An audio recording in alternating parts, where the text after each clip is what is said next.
नमस्कार दोस्तों, आपका स्वागत है मेरे इस ऑडियो बुक के एक नए एपिसोड में।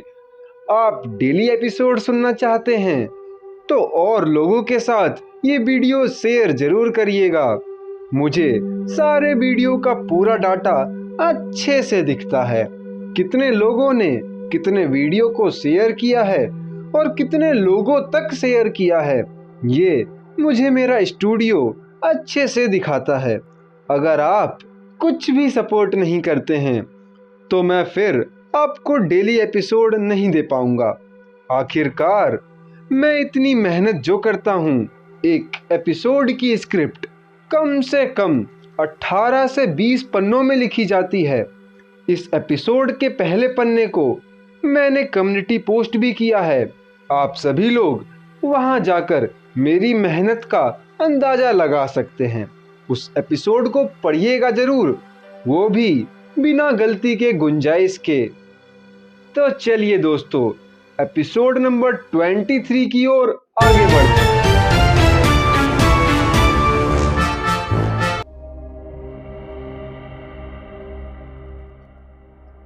अब ध्रुव उस महल के दरवाजे पर पहुंच गया था। लानिया उस महल के अंदर चली गई। ध्रुव भी उसके पीछे पीछे आलीशान महल में चला गया। अंदर उस महल का बड़ा सा हॉल था, जिसके बीचों बीच एक अधेड़ उम्र का आदमी अपने हाथों को पीछे बांध कर खड़ा था। उस आदमी को देखते ही लानिया भागकर उस आदमी से लिपट गई और रुआसी आवाज में बोली, पापा, चांदी के बालों वाली लड़की को देख। वो आदमी बोला, मेरी बच्ची लानिया, तू वापस आ गई। लानिया ने अपने पिता से कहा, पापा, मैं इस बार एक ऐसे इंसान को साथ लाई हूँ जो आपको ठीक कर देगा। इतना कहकर लानिया ध्रुव के पास चली गई। लानिया की बातों को सुनकर उस आदमी के चेहरे पर मायूसी आ गई। उसने एक नज़र ध्रुव पर डालकर कहा, तुझे अपने पिता की कितनी चिंता है रे, पर अब तो मुझे इसकी आदत सी हो गई है। इसका कोई इलाज नहीं है। इससे पहले भी मैंने तुझसे कितनी बार कहा है, अब इस बेफजूल की कोशिश को बंद कर दे। लानिया के पिता की आवाज में उनकी बेबसी साफ साफ दिख रही थी। फिर उन्होंने अपनी नज़र एक बार फिर से ध्रुव पर डाली, पर अब उनके चेहरे पर हल्की हैरानी आ गई। उन्होंने मन ही मन कहा, ये लड़का इतना अजीब क्यों है? मुझे इसकी शक्तियों का पता क्यों नहीं लग पा रहा है? ध्रुव की नज़र भी उस वक्त लानिया के पिता पर ही थी। ध्रुव के चेहरे पर भी हैरानी थी। वो ये जानकर हैरान था कि उसके सामने खड़ा वो अधेड़ उम्र का आदमी 5 सितारे वाला शक्तिदेव है। उसने मन ही मन कहा, सच में याबर परिवार के पास ऐसा लीडर है जिसकी ताकत 5 सितारे वाले शक्तिदेव जितनी है। जभी तो ये दल उन महान 3 दलों में अपना रुतबा बना पाया। ध्रुव को देखकर वो अधेड़ उम्र का आदमी बोला, छोटे दोस्त, मैं हूं लानिया का पिता और इस दल का लीडर लामार याबर। तुम्हें शायद सच पता ना हो, पर मुझे ठीक करना कोई आसान काम तो बिल्कुल नहीं है। ध्रुव यहाँ बात करने नहीं आया था, उसे तो अभी और बहुत से काम थे। उसने लामार से बिना कुछ कहे अपने शरीर से वया को बाहर निकाल दिया। वया के बाहर आते ही वहां के तापमान में उथल पुथल मच गई। एक अजीब सी गर्मी उस पूरे हॉल में फैल गई। वया को देखते ही लामार के आंखों में हैरानी के साथ साथ खुशी भी दिखने लगी। उसने वया को ध्यान से देखकर मन में कहा, ये लड़का इतना भी आसान नहीं है जितना दिखता है। आखिर कौन सोच सकता था इस जवान लड़के के पास अग्नि शरीर भी हो सकता है। फिर लामार ने ध्रुव से कहा, ध्रुव चलो, आगे की बात बैठ कर करते हैं। फिर लामार और लानिया एक खास कमरे में चले गए। ध्रुव भी उनके पीछे पीछे उस कमरे में चला गया। वो तीनों कुर्सियों पर जाकर बैठ गए। फिर लामार ने ध्रुव को बताया, जब मैं तिलस्मी जानवरों को मारने तिलस्मी पर्वत गया था तो मेरी मुलाकात चांदनी आग पंछी से हो गई। उस तिलस्मी पंछी की ताकत किसी शक्ति देव के छठे सितारे पर थी। कुछ देर तक मैंने उससे जान बचाने की बहुत कोशिश की, पर उसकी नीली चांदनी आग मुझसे आकर लिपट गई, जिससे मैं बुरी तरह से घायल हो गया। किसी तरह से वहां से अपनी जान बचाकर निकला, पर अब वो चांदनी आग धीरे धीरे मेरे पूरे शरीर को जलाती जा रही है। काफी पुरानी किताबों को पढ़कर मुझे पता चला है इस आग को कोई अग्नि शरीर या कोई अमरता रोशनी ही निकाल सकती है। ये बोलते समय लामार की नजर वया पर ही थी, और मेरी किस्मत के तो क्या ही कहने, मेरी बेटी आज एक ऐसे दोस्त को खोज लाई है जिसके पास अग्नि शरीर है। लामार की आंखों में अब कोई आशा की किरण दिख रही थी। ध्रुव ने लामार की बातों को सुनकर उससे कहा, देखिए, मुझसे जितनी मदद हो पाएगी मैं करूंगा, और हाँ, आज से ही मैं इस इलाज को शुरू कर देता हूँ। दूसरी ओर यावर महल के बाहर लोग उस पथरीले रास्ते पर आते जाते दिख रहे थे। महल के अंदर एक खास कमरे पर लामार एक बिस्तर पर लेटे हुए थे। ध्रुव उनके पास बैठा था। लानिया वहीं बगल में खड़ी होकर उन दोनों को देख रही थी। ध्रुव लामार के चेहरे पर हल्का नीलापन देख सकता था।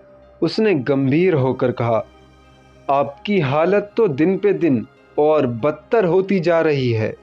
चांदनी आग आपको अंदर से खोखली करती जा रही है। लानिया ने चिंता के साथ ध्रुव को बताया, हाँ, पापा इतने सालों से उस आग से अपनी शक्तियों के दम पर ही अंदर लड़ रहे हैं।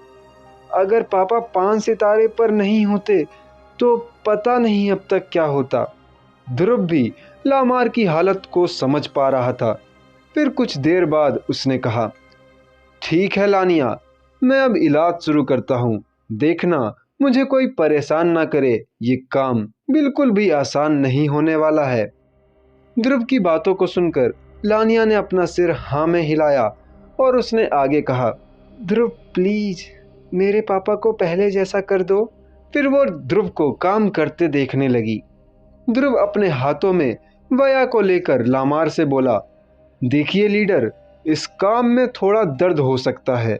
ये आग इतने सालों में आपके पूरे शरीर में किसी जोंक की तरह चिपक गई है और आपको अंदर ही अंदर खाए जा रही है। ध्रुव की बातों को सुनकर लामार ने अपना सिर हाँ में हिलाया। फिर ध्रुव ने अपने हाथों की सील बदली। उसके ऐसा करते ही वया रोशनियों में बदल गया। फिर ध्रुव ने उंगलियों के इशारों से वया को लामार के शरीर में भेज दिया। ध्रुव अपनी अंदरूनी शक्तियों की मदद से लामार के शरीर के अंदर देख रहा था। अंदर हड्डियों और नसों की हालत बहुत नाजुक थी। लानिया वहीं खड़ी होकर ध्रुव को ये करते देख रही थी। फिर ध्रुव धीरे धीरे उस चांदनी आग को लामार के शरीर से अलग करने लगा, पर वो आग मिटते मिटते लामार की हड्डियों में, नसों में बहुत दर्द कर रही थी। लामार का पूरा चेहरा पसीने से तरबतर हो गया था। उसकी पीठ भी कांप रही थी। लानिया ने आज तक अपने पिता की ऐसी हालत कभी नहीं देखी थी। उसकी आंखों में आंसू आ गए। सच में उसके पिता को बहुत दर्द हो रहा था। समय बीतता रहा। लानिया कभी अपने पिता को तो कभी ध्रुव को चुपचाप देखती जा रही थी। ध्रुव शांति के साथ अपनी रोशनियों से उस आग को अलग कर रहा था। ध्रुव की रोशनी जैसे ही उस आग से टकराती तो वो चांदनी आग अजीब सी आवाज के साथ नीले धुएं में बदल जाती, पर वो लामार के हड्डियों को पूरी तरह से झंझोड़ दिया करती थी, जिसकी वजह से हर बार लामार की हड्डियां टूटने की कतार तक पहुंच जाती। ये काम बहुत थकाने वाला था। ध्रुव की छोटी सी भी लापरवाही लामार की हड्डियों को तोड़ सकती थी। अब लामार की चीख भी निकलने लगी। वो दर्द बढ़ता ही जा रहा था। लामार के आंखों में अजीब सा पागलपन दिखने लगा, जैसे कि वो उस दर्द को पीता जा रहा हो। अब ध्रुव की रोशनी भी गहरे चांदनी आग को अलग करने में लामार की हड्डियों को भून दे रही थी। तब जाकर वो आग लामार की हड्डियों से अलग हो रही थी। वो नीला धुआं चांदनी आग से निकलकर गायब होता जा रहा था। लामार ने अपने दांतों को पूरी तरह से दबा लिया था। अब जाकर उसको थोड़ा अच्छा महसूस हो रहा था। उसको इतने सालों में आज अच्छा लग रहा था। तभी ध्रुव ने कहा, लीडर, आपके शरीर की लगभग मैंने सारी चांदनी आग को अलग कर दिया है, पर अब ये आग आपके शरीर से बाहर निकाल रहा हूँ। इसमें आपको थोड़ा दर्द हो सकता है। ध्रुव की बात को सुनकर लामार ने अपना सिर हाँ में हिलाया। फिर ध्रुव अपनी रोशनियों की मदद से उस नीली आग को लामार के गले के रास्ते से बाहर निकालने लगा। पर अब लामार से और ज्यादा दर्द बर्दाश्त ही नहीं हो पा रहा था। उसका पूरा बदन पसीने से सनाबोर हो चुका था। उसने अपनी दोनों मुट्ठियों को कसकर बंद कर लिया। उसका शरीर अब हल्का हल्का लाल होता जा रहा था। इतना ही नहीं, वो जोरों से कांप भी रहा था। उसकी सांसें तेज तेज और तेज होती जा रही थी। उसकी हालत लानिया से अब और देखी ही नहीं गई। उसने अपने हाथों से अपने कान को बंद कर लिया और आंखों को कसकर बंद कर लिया। उसके पिता की हालत शरीर पर किसी खौलते तेल के गिरने जैसी हो गई थी। लामार के गले से होकर रोशनियों के साथ वो नीला तरल निकला। उसके निकलते ही लामार ने उसे जमीन पर थूक दिया। उसके ऐसा करते ही वो नीला तरल जमीन में गड्ढा करते हुए जमीन से नीचे चला गया। फिर उन्होंने अपनी लड़खड़ाती हुई जबान में कहा, आज लग रहा है ना, मैं किसी बोझ से आजाद हो गया हूँ। ध्रुव का माथा भी पसीने से भर गया था। उसको इस काम को करने में अपनी बहुत सी शक्तियां खर्चनी पड़ गई थी।